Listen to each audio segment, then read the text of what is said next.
La viole d'amour. Un instrument différent du violon.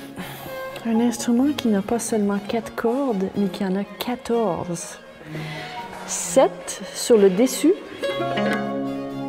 et qui en a 7 en dessous, qui résonnent en sympathie. Donc, laissez-moi vous dire que c'est très long accorder l'instrument.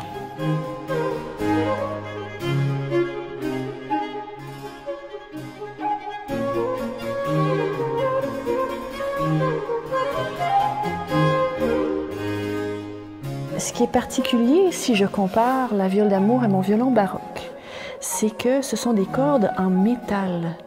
Moi, mon violon baroque, j'ai des cordes en boyau de mouton.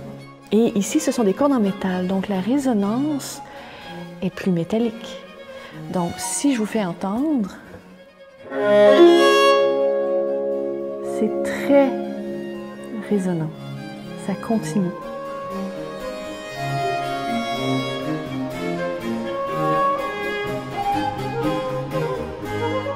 C'est plus gros qu'un violon et c'est aussi plus épais. C'est vraiment, donc la caisse de résonance est plus généreuse. Et à cause que j'ai tant de cordes, le manche ici est très large. Donc ça, c'est des particularités techniques, mais c'est ce qui fait qu'un violoniste ou un altiste peut jouer de la viole d'amour, mais doit y mettre du temps.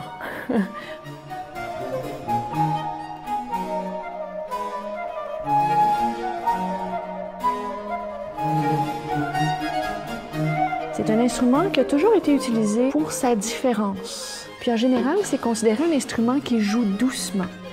C'est un instrument qui est vraiment, malgré le fait que toutes les cordes sont en métal, c'est un instrument qui joue doucement parce que si je joue sur la viole d'amour et que j'essaie de jouer fort, je vais accrocher les cordes à côté, tout simplement.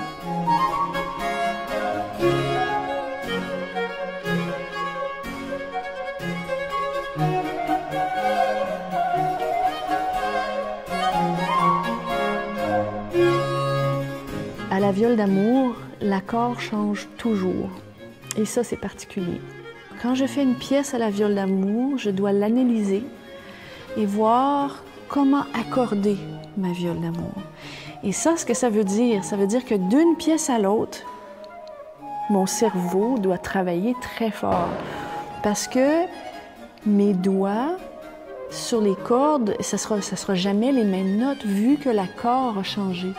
Donc, dans mon disque, j'ai 5 accords différents pour 6 pièces. Donc, à chaque fois, c'est réaccorder l'instrument, changer notre point de vue, là, se dire « Ah oui, ça, c'est mes notes-là. » Il faut réajuster. Donc, ça demande un travail particulier, mais pour moi, ce travail-là vaut la peine.